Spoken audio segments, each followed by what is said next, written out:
Queridos, hoje eu quero compartilhar com vocês um tema que realmente eu tenho sentido de Deus nos últimos dias. E o tema é: viva acima da média.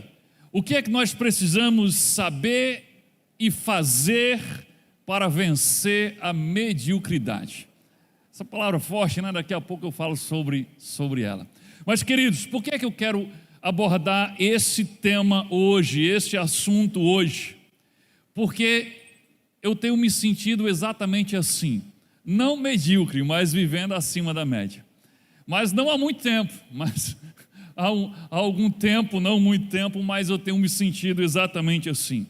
As pessoas às vezes me perguntam como é que eu estou, eu digo, eu estou ótimo, ótimo. Faz tempo que eu não lembro quanto eu me sentia bem. E eu gostaria de compartilhar com vocês os princípios da palavra de Deus que eu tenho praticado, que tem me feito crescer. E eu nunca me senti tão disposto a trabalhar, a sonhar, a realizar, a servir, a ajudar. E eu gostaria muito que todos me acompanhassem nessa jornada de viver além da mediocridade. E eu quero compartilhar com vocês alguns princípios da palavra de Deus, não são ideias minhas, mas são princípios da palavra de Deus que podem nos fazer crescer se nós vivermos esses princípios.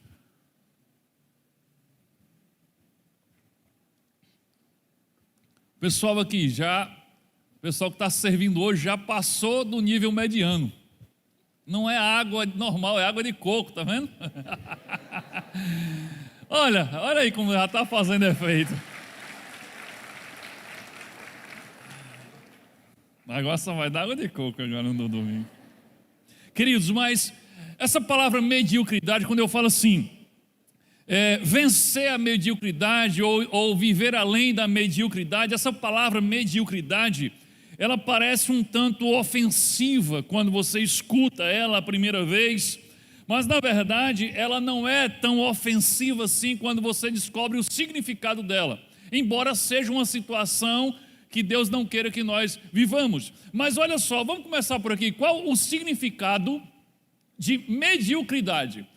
Significado de mediocridade: característica ou estado de medíocre, do que não é bom nem ruim. Circunstância compreendida entre abundância e pobreza. Resumindo, gente, mediocridade é o famoso mais ou menos. Sabe, você nem é ruim demais, nem bom demais, é mais ou menos, é mediano. Então isso é ser medíocre, alguém que é mediano, é alguém que não avança, é alguém que não supera. Não está lá embaixo, mas também nunca está lá em cima. É alguém que se contenta com uma vida mais ou menos, com uma família mais ou menos, com um casamento mais ou menos, e com uma relação com Deus mais ou menos também. E eu quero dizer para você que Deus, Ele está muito, mas muito interessado na maneira como nós vivemos a nossa vida aqui nessa terra. Ele está muito interessado na maneira como nós gastamos o nosso tempo nesta vida. Olha o que diz em Efésios, o apóstolo Paulo diz no livro de Efésios, na carta aos Efésios, capítulo 5, nós vamos ver o primeiro versículo e depois vamos pular para o versículo 15 e o versículo 16. E o texto diz assim, o apóstolo Paulo diz assim: portanto, sejam imitadores de Deus como filhos amados.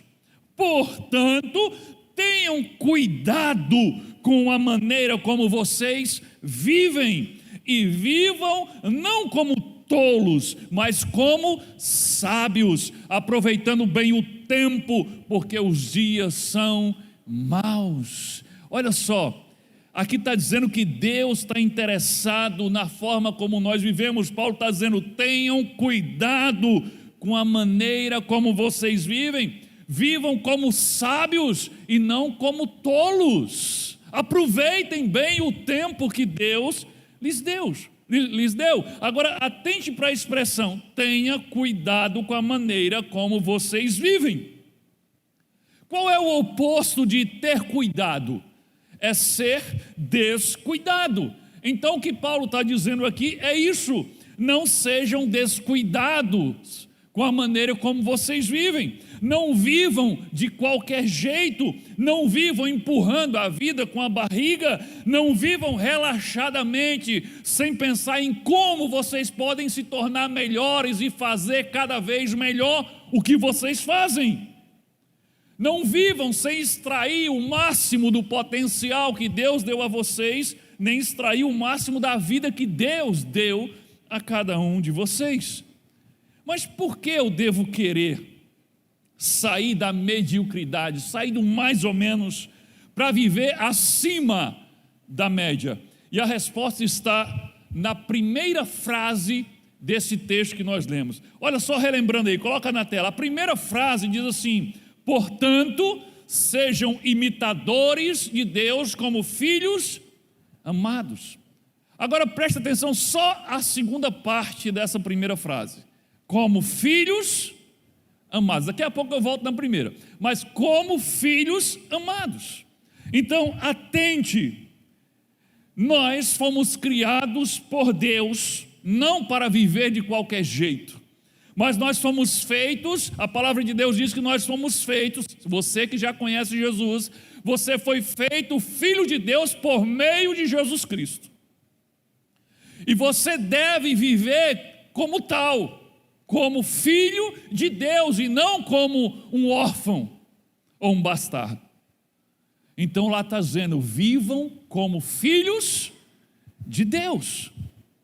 Queridos, quando nós vivemos relaxadamente, sem nos preocupar em extrair o máximo do potencial que Deus nos deu, então nós estamos vivendo uma vida que desonra o nosso Pai Celeste. Se você está vivendo uma vida mais ou menos, uma vida relaxada, e você não tem se preocupado e se importado em crescer e extrair o máximo do que Deus te deu, do seu potencial, em dar o seu melhor por onde você passar, você não está vivendo como filho de Deus. Você, com o seu estilo de vida, você está desonrando o Pai que você tem no céu. Veja a compreensão do apóstolo Paulo sobre o estilo de vida de um filho de Deus. Colossenses capítulo 3, versículo 23. O que vocês fizerem, qualquer coisa que fizerem, façam de todo o coração, como se estivessem servindo ao Senhor e não a homens. Olha o que é que Paulo pensa sobre como deve ser o nosso estilo de vida como filhos de Deus. O que vocês fizerem, façam de todo o coração de vocês, como se estivesse fazendo para Deus. Faça pensando em Deus e não pensando nas pessoas. Querido, cada vez, presta atenção, cada vez que você não se esforça para dar o seu melhor no que você está fazendo, você está desonrando o seu Pai Celestial. Isso é muito sério. Cada vez que você não se esforça para dar o seu melhor no que você está fazendo, você está desonrando a Deus. E o apóstolo Paulo não está falando aqui apenas do serviço que você faz na igreja, e esse então você deveria ter muito mais cuidado. Mas Paulo não está falando apenas do serviço que você faz na igreja, ou do serviço que você faz no ministério, ou do serviço que você faz no pequeno grupo. Não, Paulo está falando de tudo o que nós possamos fazer. Ele está falando do nosso dia a dia, ele está falando da sua profissão, ele está falando da sua família, ele está falando dos seus estudos, ele está falando de tudo. Qualquer coisa que você faz, você tem que fazer de todo o coração, pensando em Deus, fazendo para Ele. É assim que um filho de Deus vive. Esse é o estilo de vida de um filho de Deus. E eu quero perguntar a você, mas responde só no seu coração, olhando para a forma como você tem vivido, olhando para a forma como você tem feito as coisas que têm sido colocadas para você fazer, olhando para a forma como você tem que desempenhar as responsabilidades que Deus tem te colocado. Eu pergunto, você pode dizer que está honrando a Deus com a sua forma de viver? Olhe para tudo, para o que você faz na igreja, mas olhe para o que você faz em casa, olhe para o que você faz no trabalho, olhe para o que você faz no estudo, na faculdade, na escola, seja lá onde for. Você pode dizer, eu estou honrando a Deus com a forma como eu estou vivendo? Eu estou honrando a Deus da forma como eu faço aquilo que Ele tem colocado para eu fazer? Ninguém melhor do que você para fazer essa análise. O que seria honrar a Deus como filho? Eu estou dizendo que você desonra a Deus, desonra seu Pai celeste, mas o que seria honrar a Deus como filho? É você ser e viver de uma forma, de uma maneira, que as pessoas à sua volta, ao verem a forma como você vive, ao verem a forma como você age, a forma como você faz as coisas, as pessoas à sua volta conseguem identificar facilmente o DNA do seu pai em você. E o pai que eu estou falando, você sabe quem é: Deus. Então eu pergunto, de novo, a forma como você tem vivido, a forma como você tem realizado o que Deus tem dado para você realizar, faz com que as pessoas que te olham digam assim: esse aí é filho de Deus, esse aí é servo de Deus, olha o jeito que ele faz as coisas, olha como ele trata as pessoas, olha como ele executa as tarefas, olha como ele se comporta, olha como ele fala. Será que o seu estilo de vida tem refletido o DNA do seu pai? Se a resposta for não, então você está desonrando o seu pai, porque você não está fazendo jus a ser filho de quem você é. Eu pergunto, como marido ou como esposa, você está honrando a Deus nessa função? Se você é um marido, mais ou menos. Se você não tem se esforçado para melhorar, uma esposa, mais ou menos, e não tem se esforçado para melhorar, você não está honrando a Deus. Porque você tem que ser um cônjuge como se tivesse casado com Deus. Como pai, como mãe, você tem honrado a Deus? Como filho ou filha, você tem honrado a Deus? Como aluno, você tem honrado a Deus? Como profissional, como empresário ou como funcionário, você tem honrado a Deus? Como patrão, você tem honrado a Deus? Ou você dá o seu melhor em tudo que você faz, ou estará desonrando a Deus com o seu estilo de vida? Você estará vivendo como filho das trevas e não como filho da luz.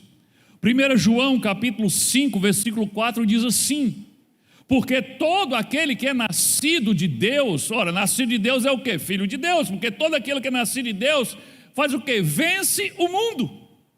E esta é a vitória que vence o mundo, a nossa fé em quem? Em Deus. Então todo aquele que é nascido de Deus, todo aquele que nasceu por meio de Cristo e tornou-se filho de Deus, vence o mundo. Em outras palavras, você não pode ser um filho de Deus e ser um perdedor ao mesmo tempo. Porque se você nasceu de Deus, você vence o mundo. Agora não confunda ser humilde, tem gente que confunde, mas eu tenho que ser, não confunda ser humilde com ser fraco, relaxado e perdedor. Você tem que ser humilde, mas você tem que ser forte. Você tem que vencer o mundo, se você é filho de Deus. Quer mais um motivo para você sair da mediocridade e viver acima da média? Então atente para a primeira parte da primeira frase que nós lemos no texto. Olha só de novo aí na tela. Portanto, Paulo começa assim: portanto, sejam imitadores de Deus.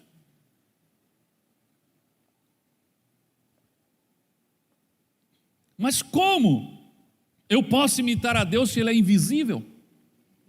Se eu não posso vê-lo?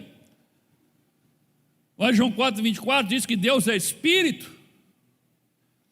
Como o ser humano pode imitar a Deus? Esse problema Deus já resolveu faz mais de 2000 anos. Colossenses 1,15, Paulo diz assim: o Filho, ele está falando de quem? De Jesus. O Filho é a imagem do Deus invisível e é o supremo sobre toda a criação. Como imitar a Deus? Imitando a Jesus. É por isso que Jesus não se teletransportou do céu direto para a cruz. É por isso que Ele se fez carne, Ele nasceu, Ele habitou entre nós, Ele viveu entre nós, para que nós tivéssemos um modelo para imitar. E Paulo está dizendo, como imitadores de Deus. Como eu imito a Deus? Imitando a Jesus Cristo. Olha só o que Paulo, o apóstolo Paulo de novo, em Filipenses capítulo 2, versículo 5. Ele diz assim: tenham entre vocês o mesmo modo de pensar de Cristo Jesus. Há alguma dúvida aqui a quem nós temos que imitar? Imitar a Deus imitando a Jesus. Tenha o mesmo modo de pensar de Jesus Cristo. Então entenda, querido, se você queria saber por que você precisa sair dessa mediocridade, de uma vida mais ou menos, para viver acima da média, é que o Jesus a quem você deve imitar, Ele tinha uma vida acima da média e muito, mas muito acima da média. Ele tinha uma vida que Ele chamou de abundante, de uma vida plena. Não foi uma vida confortável, não é disso que a gente está falando. Não estou falando de evangelho podre da prosperidade. Jesus tinha uma vida abundante e uma vida plena, mas não era uma vida confortável, não era uma vida fácil, mas era uma vida cheia de satisfação, de realização e de vitórias. Jesus, a Bíblia diz que Jesus venceu o pecado, Ele venceu o mundo, Ele venceu o diabo e Ele venceu até a morte. A Bíblia diz que nem a morte pode segurá-lo. É esse Jesus que eu e você precisamos imitar. Então o que o texto está dizendo, querido, é que o Jesus a quem eu devo imitar vivia acima da média. Por isso eu preciso viver acima da média. João 16,33, tenho-vos dito isto, Jesus falando, para que em mim tenhas paz. No mundo vocês terão aflições, mas tende bom ânimo, se alegrem. Ele diz, por quê? Porque eu venci o mundo. O Jesus a quem nós nos propomos a seguir e imitar é um vencedor, é alguém que viveu acima da média. Querido, você não pode imitar aquele que é vencedor vivendo como um derrotado. Você não pode imitar aquele que é perfeito sendo relaxado. Você não pode imitar aquele que é santo vivendo uma vida impura, sem buscar a santidade, sem lutar contra o pecado. Então, se você queria um bom motivo para sair da mediocridade e viver uma vida acima da média, eis aí o grande motivo. Deus quer que você viva como filho dele, e que assim como filho dele, você viva imitando a Jesus Cristo. E Jesus viveu muito, mas muito, muito acima da média. A pergunta que vamos responder hoje é a seguinte: o que nós precisamos saber e fazer para vivermos acima da média? Vamos ver alguns princípios importantes. O que é que a gente precisa saber e fazer? Tem algumas coisas que tem que ser aqui, outras aqui. Algumas coisas são no intelecto, outras são nas mãos. Saber e fazer. A primeira aqui tem a ver com saber. Olha aqui, primeiro, viver acima da média. Olha isso aqui, viver acima da média é eu conseguir extrair o máximo do potencial que Deus me deu e fazer o que Ele espera de mim, do jeito que Jesus faria se estivesse no meu lugar. É mole? É exatamente isso que significa viver acima da média segundo o padrão de Deus. Tem nada a ver com andar num carro importado, morar numa mansão, num condomínio de luxo. O que é viver acima da média? Você tem que entender que é conseguir extrair o máximo do potencial que Deus me deu. Fazer com a minha vida o que Ele espera de mim.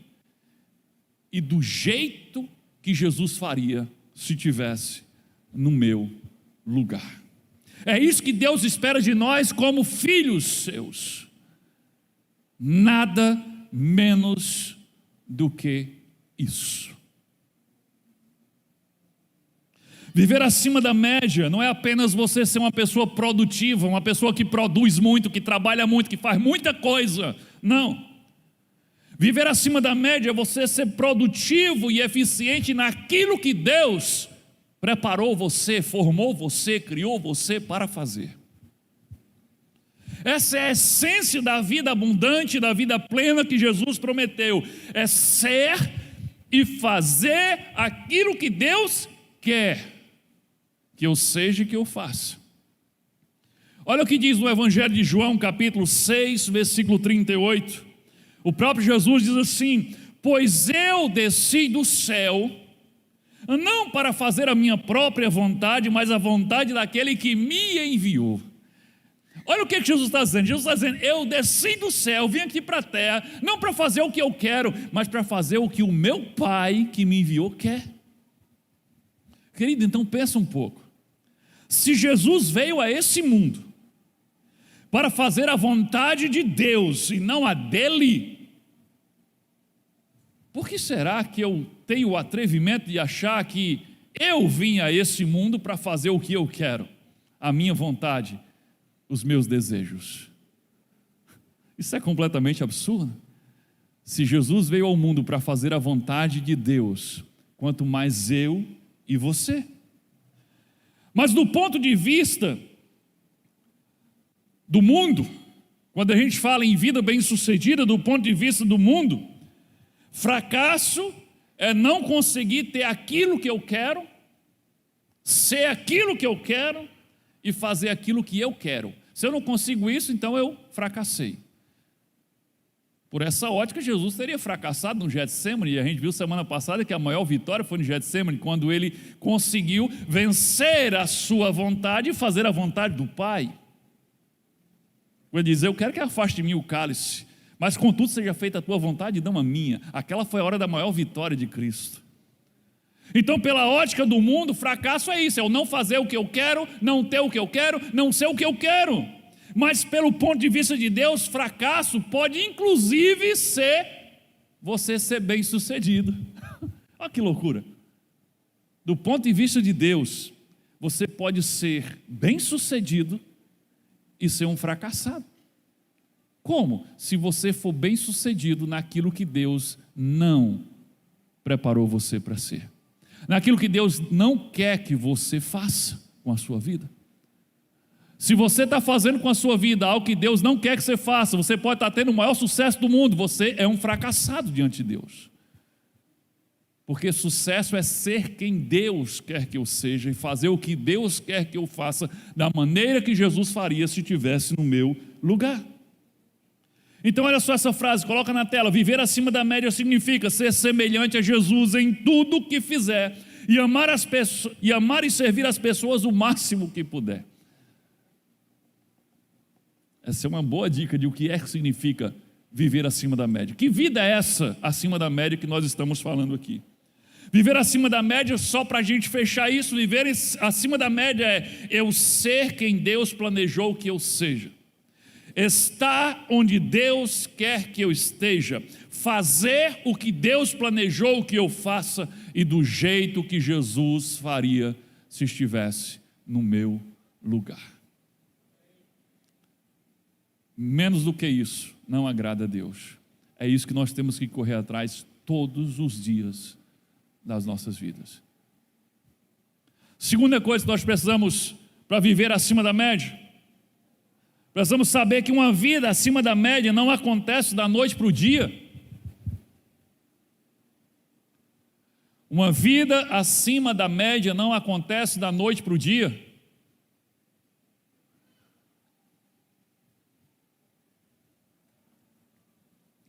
Você não pode ter uma vida acima da média, da noite para o dia, porque a vida não acontece da noite para o dia. Se você está vivendo uma vida mais ou menos, ou uma vida derrotada, você sabe muito bem que esta vida mais ou menos, ou essa vida derrotada, ela é resultado de anos de escolhas ruins, de atitudes erradas que você foi tomando e fazendo, até que você chegou ao ponto que você chegou. Então pensa comigo, se para alcançar a mediocridade, você levou meses ou até anos, o que te faz pensar que você pode alcançar a vida plena e abundante em alguns dias ou semanas? Que isso vai acontecer assim? A vida abundante, a vida plena, a vida acima da média, ela não está embalada e disponível numa prateleira de supermercado para você comprar e levar para casa e desembalar e viver ela no mesmo dia. Não. Você tem que plantar sementes, você tem que regar essas sementes, você tem que podar árvores para só depois colher frutos. Não é instantâneo. O máximo que você pode ter da noite para o dia é você ter decisões bem-sucedidas. Da noite para o dia você pode tomar decisões bem-sucedidas e tomar ações bem-sucedidas, mas não ter uma vida bem-sucedida da noite para o dia. Por exemplo, quando você decidiu vir a esse lugar hoje, você tomou então uma decisão bem-sucedida. Mas isso por si só não vai fazer você ter uma vida bem-sucedida. Compreende isso? Se você não estiver disposto a investir o resto dos seus dias em praticar os princípios da palavra de Deus que vamos ensinar hoje aqui, você não vai alcançar a vida bem-sucedida.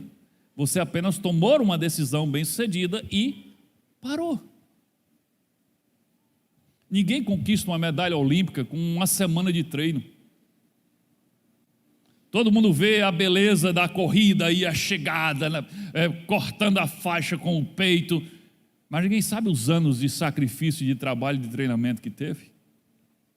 Todas as grandes histórias de sucesso, todas as grandes realizações foram construídas exatamente da mesma forma, um pouquinho de cada vez, um dia após o outro, com muito trabalho e muita disciplina.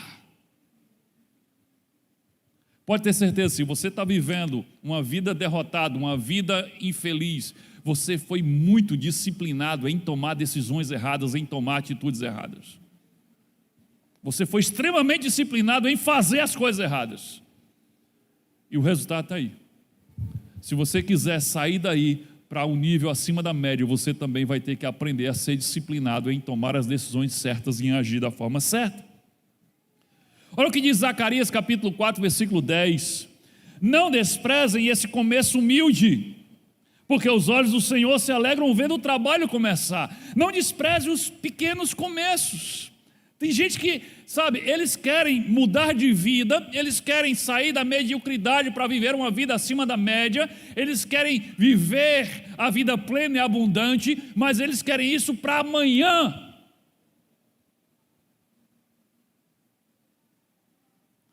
Eles não entendem que eles precisam plantar as sementes, regar as sementes, acompanhar o crescimento, podar os galhos, só para depois colher os frutos. Isso demora demais, coisa chata. Toda grande obra começa com um pequeno começo. Pequenas dobradiças movem grandes portas. Uma pequena alavanca controla um grande avião. Nunca despreze os começos singelos. Sabe, as pessoas passam anos agindo errado, sabotando a sua própria vida, sabotando o seu próprio casamento, sabotando a sua família, sabotando o seu emprego, sabotando a sua empresa. E quando tudo desaba sobre sua cabeça, Aí eles querem consertar tudo com uma semana de atitudes corretas e com uma semana de decisões certas. E já ficam logo impacientes. Mas eu estou fazendo as coisas certas e as coisas não acontecem e Deus não abençoa. Você passou anos sabotando a sua própria vida. E agora que tudo se acabou, que tudo caiu, você quer corrigir tudo numa semana de esforço, de mudança?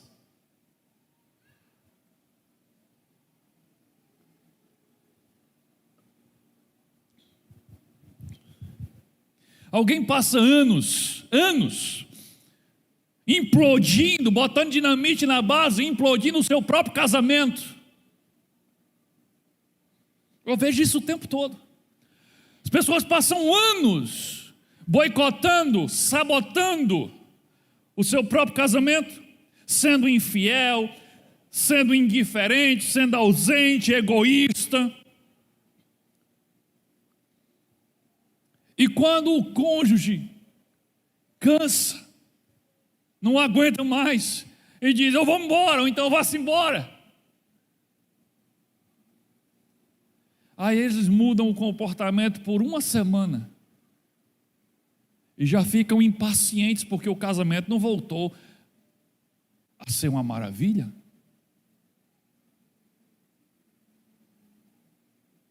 Eu já vi várias vezes casos, infelizmente, casos de infidelidade, por exemplo.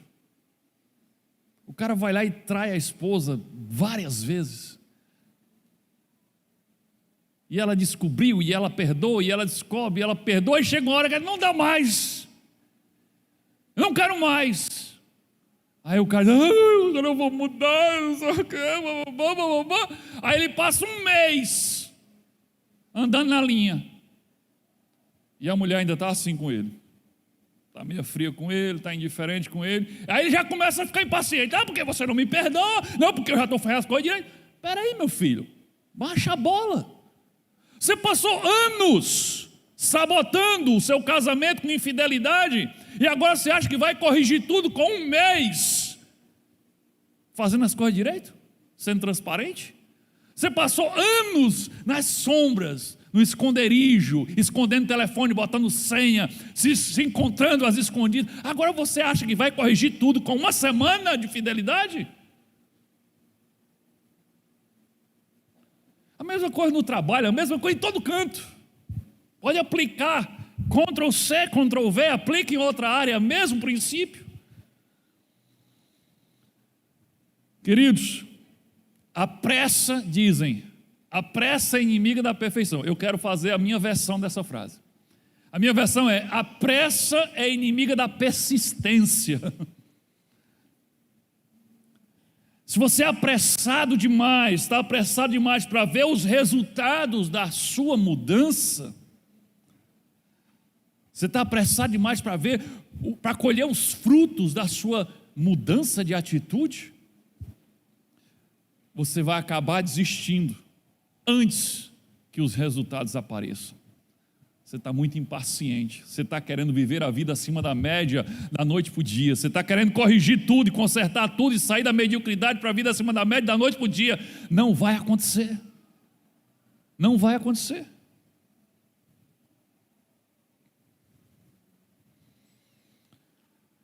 Quando você estiver impaciente pela chegada da vida acima da média, pelo casamento acima da média, pela família acima da média, pelo trabalho acima da média, você plantou, regou, mas não nasceu ainda. Calma, você começou agora, meu amigo. Lembre-se, você tem que plantar, você tem que regar, você tem que podar. Você não lembra, você nem sabe, não fez consciente, mas você fez tudo isso para colher o que você colheu. Você plantou sementes de mediocridade, você regou sementes de mediocridade, você cuidou da plantinha da mediocridade durante anos a fio. E agora você está colhendo os frutos da mediocridade que você plantou por muitos anos. Então, se as sementes da mediocridade demoraram para frutificar, até você acordar que está aí nessa vida sem graça ou destruída. Imagine as sementes de uma vida bem-sucedida, se elas não demoram para frutificar. É só você olhar a diferença do mato para as plantas que a gente cultiva. Quem aqui tem jardim em casa? Levanta a mão. Quem tem jardim em casa?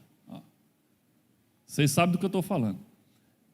As plantinhas bonitas, ornamentais, meu amigo, se você não cuidar dela todo dia, regar, podar, adubar, sabe o que acontece? Elas simplesmente morrem. Mas e o mato? A praga do mato, ele nasce no meio do cimento. Você vê um cimento aqui, não nasce mais mato. Ele rasga o cimento e ele nasce.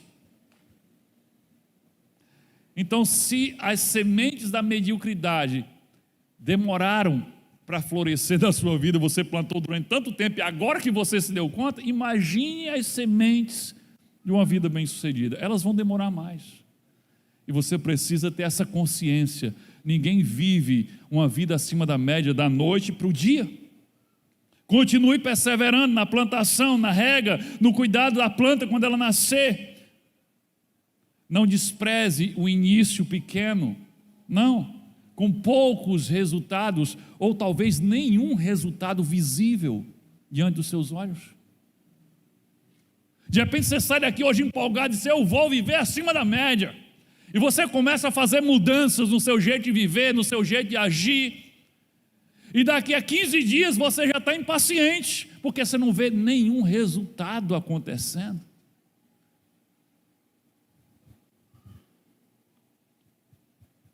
Queridos, quando nós plantarmos essas sementes e os resultados não estiverem aparentes diante dos nossos olhos, lembre-se de uma coisa: o fato de você não estar enxergando os resultados não significa que eles não já estejam acontecendo. Porque quando nós plantamos uma pequena semente, nós regamos, e no outro dia a gente vai lá e olha o canto que a gente plantou e tem absolutamente nada, você não vê planta nenhuma. E dependendo da espécie de planta que você colocou lá, pode demorar semanas até que saia o primeiro filetezinho de folha verde. E você achava que não estava acontecendo nada, porque você não via nada, mas ali embaixo da terra, longe dos seus olhos, já estava começando a acontecer um milagre. Mas se você fosse impaciente, e você viesse lá um dia, e viesse daqui a uma semana, e não tivesse nada, não nasce não, e mete a enxada para cima, vou plantar outra coisa, você perderia o milagre que está acontecendo ali, e você não estava vendo. Então quando você tomar a decisão de viver diferente, de imitar a Jesus, de viver acima da média, e você começar a fazer diferente, e não ver resultado, não significa que não esteja acontecendo alguma coisa. Você ainda não consegue ver, mas tenha paciência. Jesus conhecia o princípio dos começos pequenos. Jesus, a quem nós devemos imitar, ele conhecia o princípio dos começos pequenos. Ele tinha que vir ao mundo, ele tinha que cumprir a sua missão, mas ele chega ao mundo como o quê?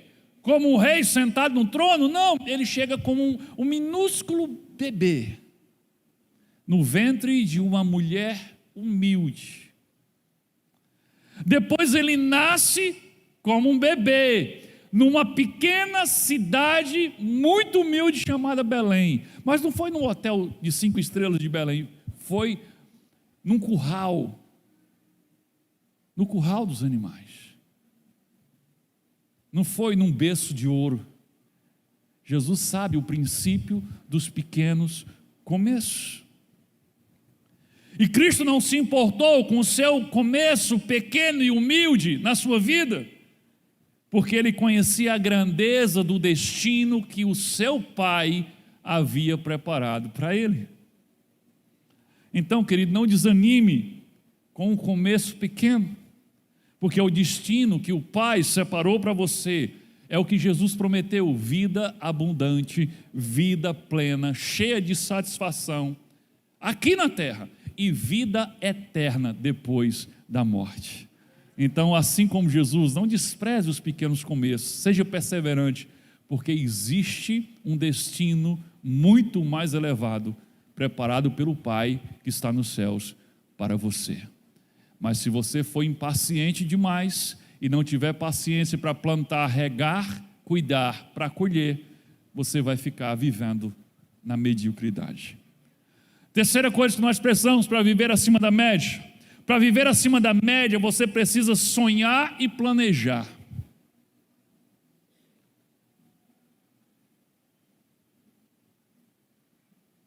Sonhar e planejar. Lucas 14, 28 a 31. Quem começa a construir uma torre sem antes calcular o custo e ver se possui dinheiro suficiente para terminá-la? Pois se completar apenas os alicerces e ficar sem dinheiro, todos rirão dele, dizendo: esse aí começou a construir, mas não conseguiu terminar. Ou que rei irá à guerra sem antes avaliar se o seu exército de 10.000 poderia derrotar os 20.000 que vêm contra ele? Jesus está falando aqui que você não só tem que sonhar em construir uma torre ou sonhar em ganhar uma guerra, mas você precisa planejar, calcular para poder conseguir realizar essas coisas. Se você perguntar às pessoas que vivem acima da média, que vivem a vida plena que Jesus prometeu, e se você perguntar a elas como elas chegaram nesse nível, todas elas invariavelmente vão ter uma coisa em comum: elas vão contar a história de um sonho e vão contar a história de como planejaram e alcançaram a realização desses sonhos e projetos. Porque ninguém vive uma vida acima da média por acidente. Ninguém. Não estava fazendo nada, não estava pensando em nada, de repente eu estou vivendo uma vida acima da média. Não. Ninguém, se você não fizer nada, você vai viver abaixo da média. Nem na média você vai viver. Ninguém vive uma vida acima da média por acidente. Se você não sonhar em viver acima da média, se você não planejar como chegar nesse nível, você vai viver na mediocridade para sempre. Você nunca sairá de onde você está se você não souber aonde você quer chegar.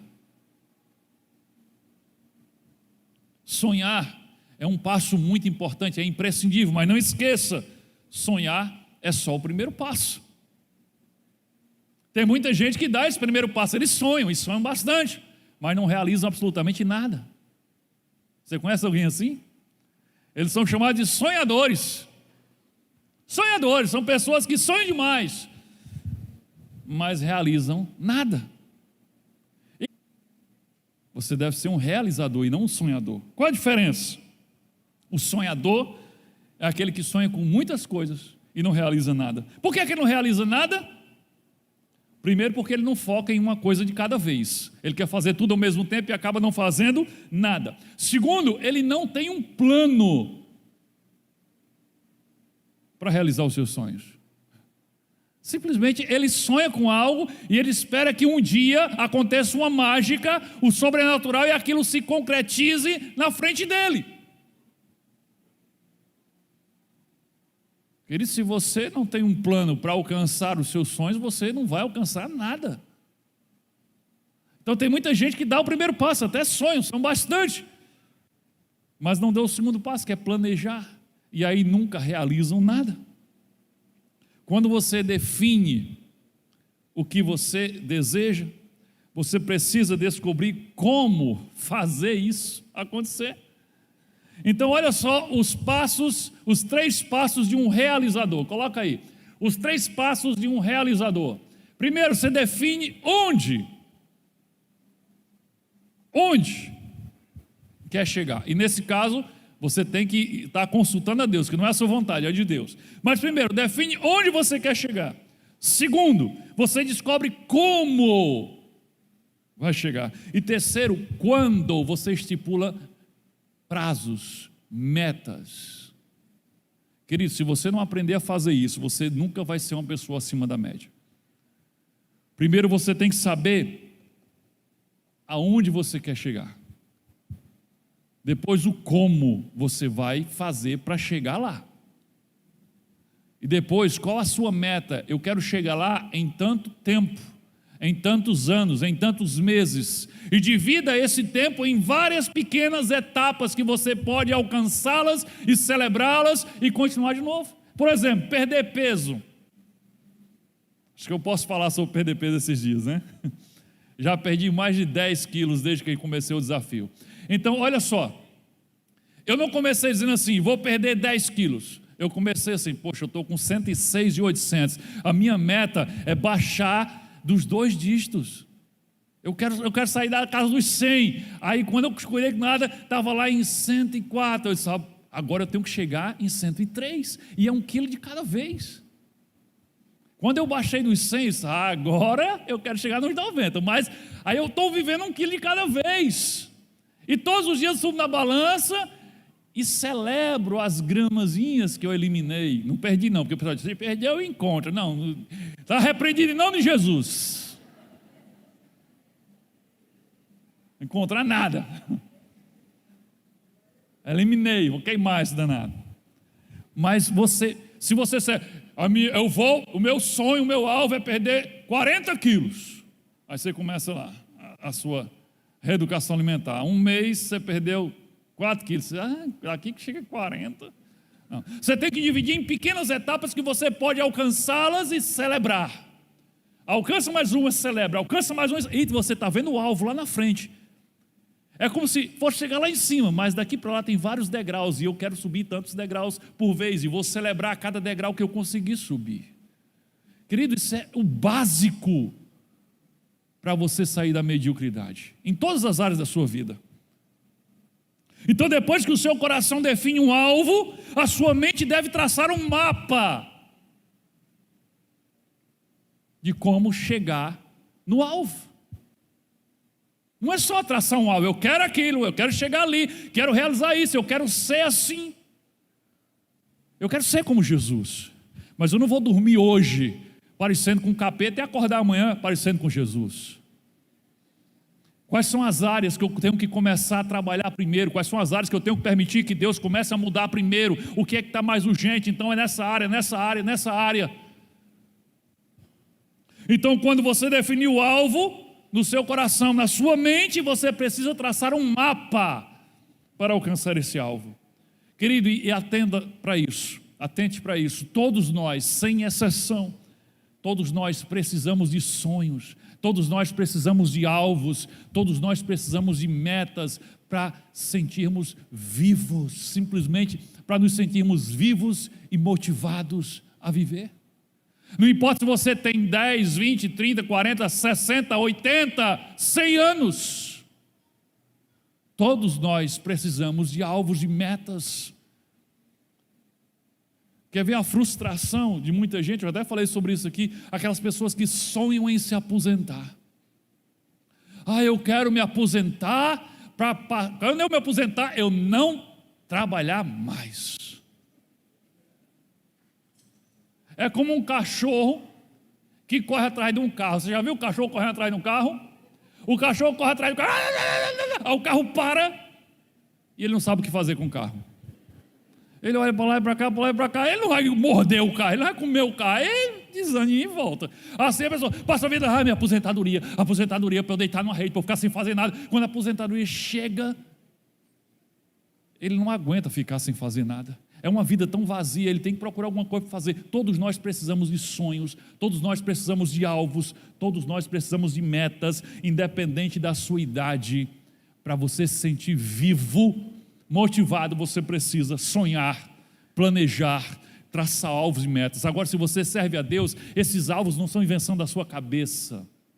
Essas metas não é o desejo do seu coração, mas tem a ver com a vontade de Deus para a sua vida, que a cada vez que você se torna mais íntimo de Deus, mais claro fica para você. As pessoas que decidem viver apenas contemplando o sol se pôr, na verdade eles estão contemplando a sua própria vida se apagando no horizonte todos os dias. A maioria das pessoas, são gigantes adormecidos, pessoas com potencial extraordinário dado por Deus, mas que estão dormindo anestesiadas, vivendo vidas vazias, medíocres, às vezes abaixo da mediocridade.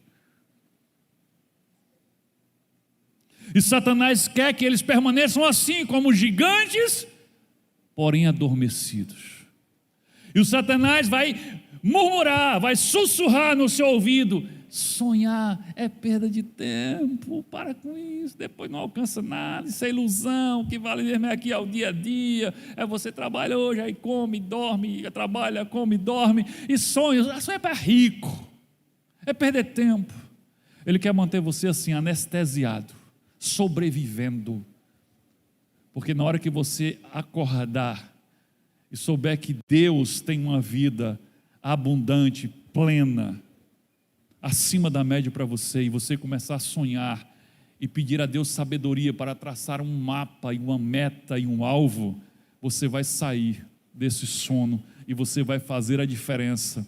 E o diabo não quer que você faça a diferença, porque quando você fizer a diferença em todas as áreas que você vai fazer, inclusive na área espiritual, de resgatar pessoas que estão perdidas, você vai fazer isso também. Até isso você vai fazer. Você deve sonhar grande, sim. Por quê? Porque o que Deus pode fazer através de uma pessoa simples e comum, como eu e você, é simplesmente extraordinário. Leia a Bíblia e você vai ver o que Deus foi capaz de fazer através de pessoas cheias de defeitos e limitações. E você vai ver como Deus pode fazer grandes coisas na sua vida e por meio da sua vida, para a honra e glória dele e não sua. Quarta coisa que nós precisamos para viver acima da média. Para viver acima da média, você nunca deve parar de crescer. Aqui é muito importante.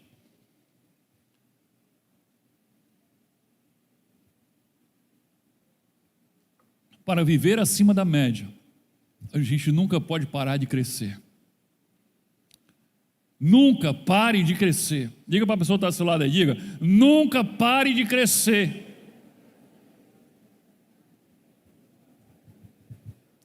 A estagnação é o primeiro estágio para a queda. O crescimento previne o declínio. Olha só essa imagem, olha essa comparação que eu estou fazendo aqui, ó. A vida cristã é como andar de bicicleta. Se você parar de se mover, o que acontece? Você cai.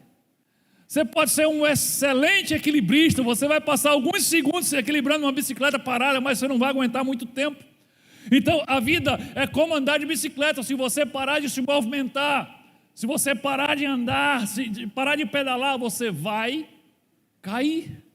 Então o primeiro estágio antes da queda é você parar de se mover. Quando a gente para de crescer, a gente cai. Não, eu vou parar de crescer e vou me manter aqui. Não vai. Não vai. Quando você para de crescer, você começa a regredir. Queridos, a vida cristã é exatamente assim: ou você está subindo, ou você está caindo. Se não continuarmos acelerando em direção ao céu, então terminaremos escorregando em direção ao chão. E o que é que nós precisamos saber sobre crescimento, já que nós não podemos parar de crescer? Primeira coisa que a gente tem que saber sobre crescimento é que Deus quer que nós cresçamos. 2 Pedro capítulo 3, versículo 18. Cresçam, porém, cresçam, isso aqui é uma ordem, é um imperativo, cresçam. Não é, se não tiver nada para fazer, se não tiver nada mais importante, tiver nenhum filme na Netflix para você assistir, cresça. Não, cresçam, porém na graça e no conhecimento do nosso Senhor Jesus Cristo. E o crescimento na vida de um filho de Deus deve ocorrer em 4 áreas. Queridos, as pessoas dizem assim: mas o que é que Jesus fez nos seus primeiros anos de vida? Porque não tem nada na Bíblia, né? Tem lá o nascimento dele, depois só tem um flashzinho dele lá com 12 anos discutindo já teologia com os mestres, mas não fala nada da infância de Jesus, da adolescência de Jesus.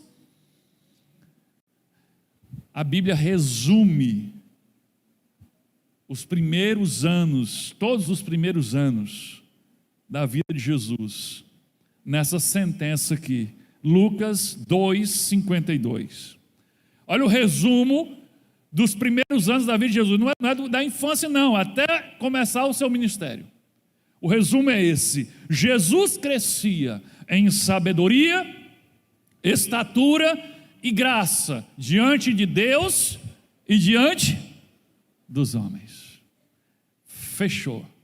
É isso que você precisa saber sobre a vida de Jesus antes do ministério dele. Ele era alguém que crescia. O Jesus a quem eu devo imitar era alguém que crescia. Crescia em sabedoria, crescia em estatura, crescia em graça diante de Deus e diante dos homens.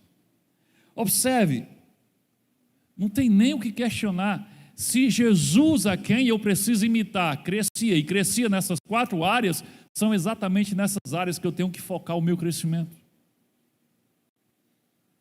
Então, primeiro, crescer em sabedoria. Jesus crescia em sabedoria. Então, primeiro foco aqui, eu tenho que focar em crescer em sabedoria. Sabedoria tem a ver o quê? Com a mente humana. Tem a ver com desenvolver o meu cérebro, desenvolver conhecimento, que gera sabedoria. Significa alimentar a minha mente e alimentar o meu intelecto. Significa investir na minha capacitação. Isso inclui ler livros. Não gosto de ler. Você não precisa gostar de ler. Você só precisa ler. É igual a pessoa dizer, eu não gosto de salada. Você não tem que gostar de salada, você só tem que comer a salada. Por que tudo? Uma vez eu escutei alguém dizer isso. Por que tudo que a gente vai fazer tem que ser gostoso, tem que ser bom? Sabe, quem cresce não depende de ser gostoso, de ser bom, de ser agradável. Não, o que é que eu preciso fazer para crescer? Ponto. Vai doer? Faço. Vai cansar? Faço. Vai ser chato? Faço. Se você fizer só o que te dá prazer, se você fizer só o que gosta de fazer, você vai continuar medíocre. Então, para crescer em sabedoria, desenvolver o seu intelecto, capacitar a sua mente, você precisa ler. Se você não consegue ler, se você tem problema de visão como eu, então escute o livro. Miqueias vai lá, eu pago a ele. Eu não precisava pagar, ele estava cobrando, mas eu faço para agradar ele. E ele vai lá e digitaliza os livros que eu quero ler. Aí eu boto lá, já está digitalizado, eu aperto lá para ler para mim, o Word lê para mim, o PDF lê para mim, e ele lê, a vozinha meio estranha, mas ele lê. Tem jeito para tudo, meu amigo. Até para a morte, Jesus venceu a morte, né? Então, ler livros, participar de palestras, seminários, treinamentos, cursos. Deixa eu perguntar uma coisa a você. Eu não estou falando só de coisas ligadas à igreja, não. Estou falando em todas as áreas da nossa vida. Aqui é crescer, na cabecinha. Eu pergunto, quanto de tempo e de dinheiro você investiu esse ano em sua própria capacitação? Em qualquer área. De repente, na área que você trabalha, quanto você investiu de tempo e de dinheiro em um curso, em palestras, em seminários, em livros, que te capacitem a ser melhor no que você faz? Mas também não tenho dinheiro. Meu amigo, já ouviu falar em YouTube? Já ouviu falar nesse negócio? Google, já ouviu falar? Tudo que você quiser aprender, de graça, está lá. Se você quiser investir, tem coisa mais profunda ainda. Mas o que tem lá de coisa que você pode aprender em qualquer área, você diz assim, eu estou querendo botar um freio no gato. Aí você bota lá no YouTube, freio para gato. Aí o cara vai te ensinar como é que monta um freio para gato. Qualquer coisa que você pensar, bota lá que algum indivíduo já pensou e gravou um vídeo dizendo como é que faz. Então, quanto de tempo você gastou na sua capacitação, desenvolvendo o seu intelecto, seu conhecimento? Quantos livros você leu esse ano? Quantos cursos você fez? Quantas palestras você participou? Quantos seminários você participou? Outra coisa que você pode fazer para crescer em sabedoria: conversar, grudar em pessoas mais experientes que você, pessoas que sabem fazer o que você quer fazer ou o que você faz, mas eles fazem melhor. Gruda nessas pessoas, para de perder tempo conversando com coisas e com pessoas que não vão te acrescentar nada, e gruda naqueles que vão te ajudar a crescer. Busque conselhos com os sábios, busque conselhos com aqueles que já estão alguns passos ou alguns quilômetros na sua frente. Agora me diga o que é que você fez nesse último ano, só em 2023, nós estamos em setembro, o que é que você fez nesses 9 meses de 2023 para crescer em sabedoria, em conhecimento, em capacitação? Agora me diga, se o que você investiu, se você merecia ter algum resultado melhor do que o que você está tendo. Segundo, Jesus crescia em estatura. E aqui quando fala estatura, está falando de quê? De corpo. É claro que ele crescia em estatura até que alcançou a estatura de homem, de varão perfeito, né? Mas isso aqui é um princípio. Ele crescia em estatura, significa eu preciso crescer no cuidado com o meu corpo. Significa cuidar da minha alimentação, por exemplo. Gente, essa é a principal coisa que a gente tem que cuidar em relação ao corpo, da nossa alimentação. Priorizar o cuidado com a saúde do nosso corpo, com o que a gente come. Você não precisa fazer grandes sacrifícios para isso. Não precisa. Eu não estou passando fome, gente. O pastor deve estar morrendo de fome, bichinho. Eu não estou passando fome, gente. Estou comendo bastante. Estou comendo bastante.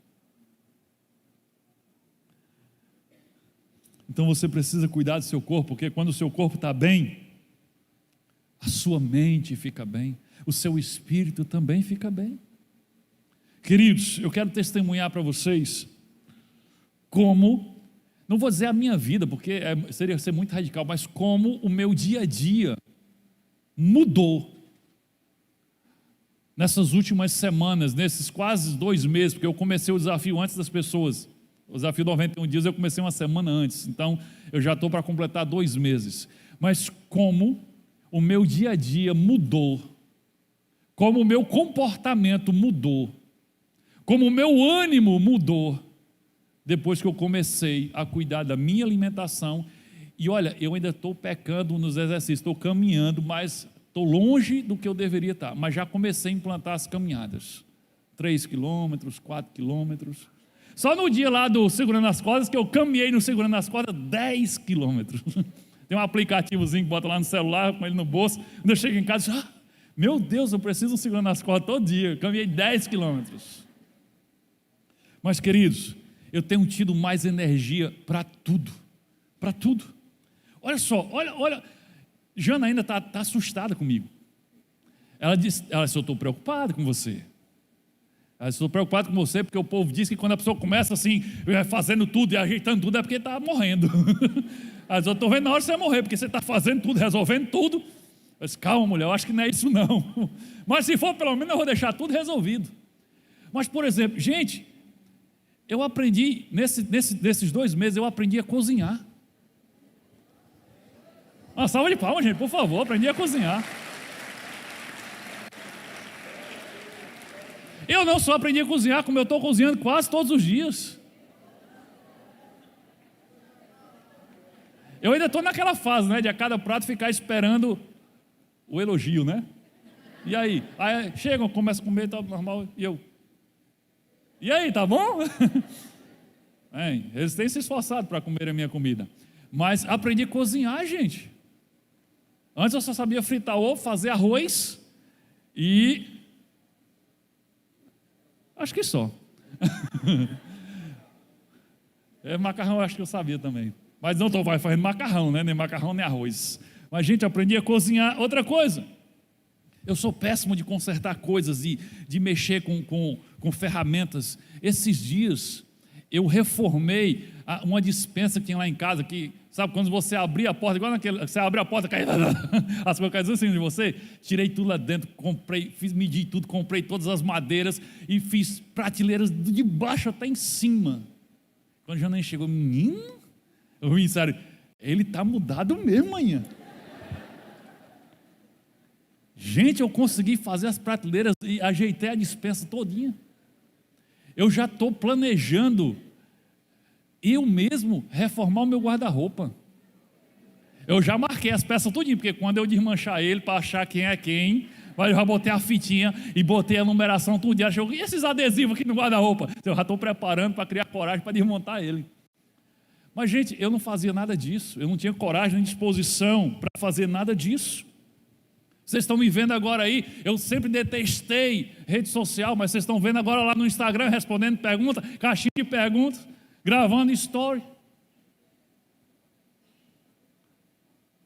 É uma revolução, é uma verdadeira revolução. Estou atendendo as pessoas agora com mais alegria, estou administrando o colégio com mais entusiasmo. Gente, eu estou até entrando no ramo da construção civil, é sério. Eu estou entrando agora no ramo da construção civil, vou construir casa agora. Se você quiser comprar uma casa, eu vou vender uma casa, vou construir para vender. O mexão aí. Mas tudo isso sem tirar o tempo de algo que eu já dava, entendeu? Eu não estou tirando o tempo da minha família, eu não estou tirando o tempo que eu dava para Deus para fazer essas coisas, não. Eu estou fazendo essas coisas, sabe com o quê? Com toda a imensidão de tempo que eu desperdiçava com a minha falta de energia e de motivação. Mas isso começou a mudar quando? Quando eu comecei a cuidar da minha saúde, quando eu comecei principalmente a cuidar da minha alimentação. Então, querido, crescer em estatura quer dizer crescer no cuidado com o seu corpo. Experimente isso e você vai ver que você vai ganhar um novo ânimo, não somente com o seu corpo, mas em todas as áreas da sua vida. Jesus crescia em graça diante de Deus. Significa alimentar a sua alma, crescer em graça, crescer na sua intimidade com Deus, crescer no seu relacionamento com Deus. Essa é a terceira área que você precisa crescer. Você cresce no intelecto, na sabedoria, na preparação, na capacitação. Você cresce na estatura, no cuidado com o corpo, mas você tem que crescer na sua intimidade com Deus, no seu relacionamento com Deus. Para isso você tem que priorizar as disciplinas espirituais, as disciplinas que alimentam a sua alma. Você tem que alimentar o seu corpo bem. E quando você alimenta o seu corpo bem, como é que você fica? Você fica cheio de vigor. Você diz, estou tão desanimado, não tenho mais vontade de ir para a igreja, não tenho vontade de ir para o PGM, não tenho vontade de ler a Bíblia. Aquela hiena do filme, nossa, é ouvidosa. Claro, a sua alma está passando fome. A sua alma está passando fome, você não alimenta ela. Mas é porque eu não gosto de ler a Bíblia. Aí eu volto a dizer, você não tem que gostar, você só tem que ler. Quando você começar a ler e entender, você vai começar a gostar. Mas se você esperar gostar antes de ler, não vai acontecer nada.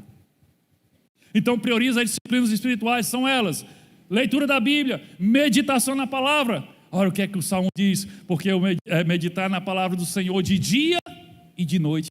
Se você meditar na palavra do Senhor de dia e de noite, você vai ser como o quê? Eu já fiz essa comparação hoje aqui de planta de água. Você será como uma árvore plantada junto aos ribeiros de água, no qual dá o seu fruto na estação certa, as suas folhas não caem, e tudo que você fizer prosperará. Vida bem-sucedida, vida plena. Mas se você meditar na palavra de Deus, então leitura da palavra, meditação, oração, jejum, comunhão. Eu vou crescer espiritualmente, mas sozinho, não vai. A caminhada cristã não foi feita para se andar sozinho. Eu não preciso PGM, eu não preciso vir para a igreja, eu não preciso. Precisa. Lá em Hebreus diz, não deixem de congregar, como alguns estão fazendo aí, mas animem uns aos outros, exortem uns aos outros, cuidem uns dos outros. Se você for ver os uns aos outros que tem, que tem na Bíblia, gente, você vai passar a noite inteira lendo.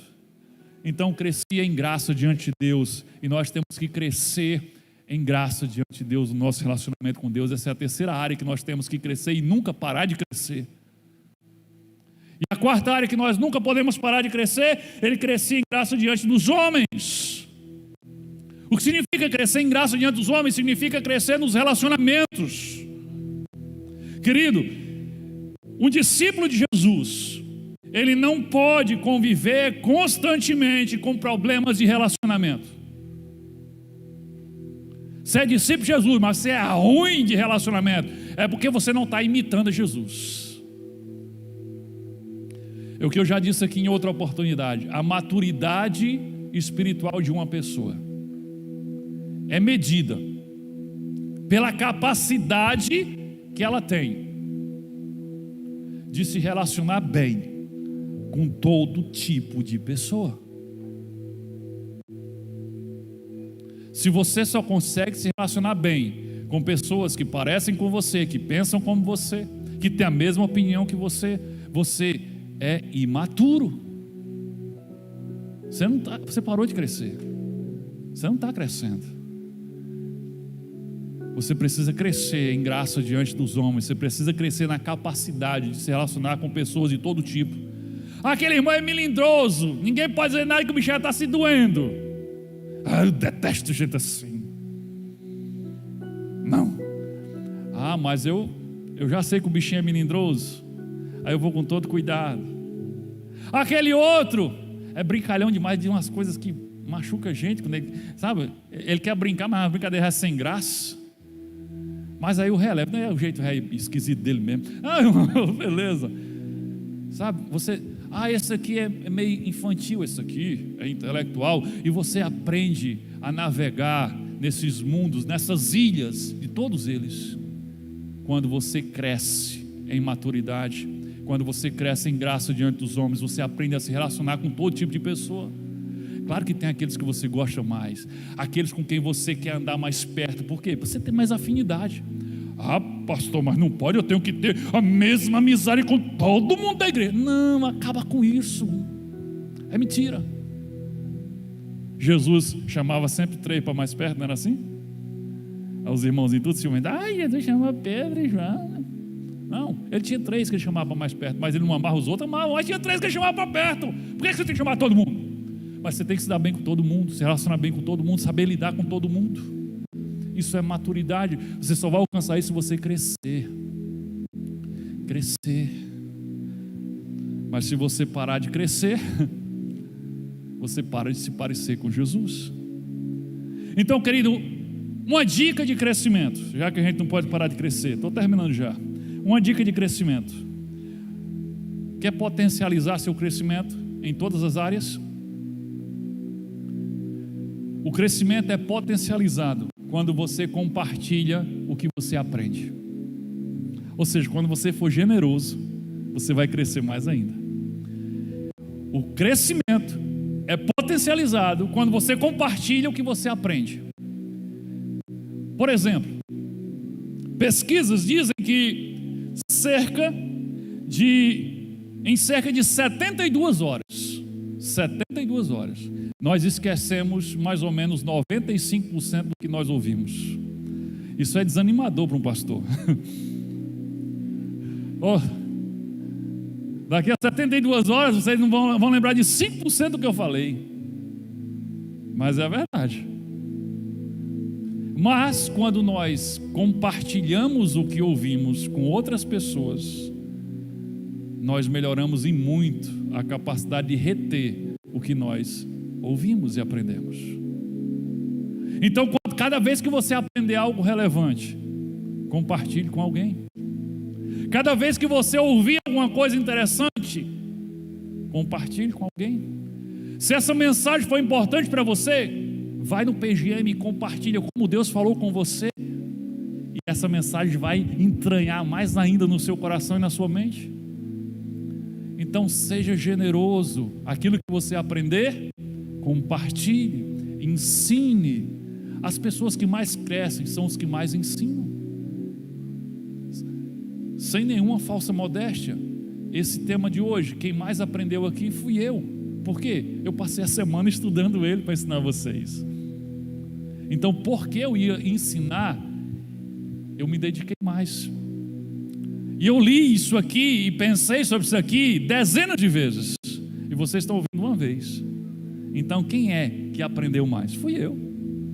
Então, sai daqui e ensine a outros. E você vai aprender mais. E cada vez que você ensinar, você aprende mais. Queridos, para concluir, para fechar, olha essa frase de Henry Ford. Não que ele seja um exemplo para as nossas vidas, mas ele era um cara que sabia realizar as coisas no mundo dele.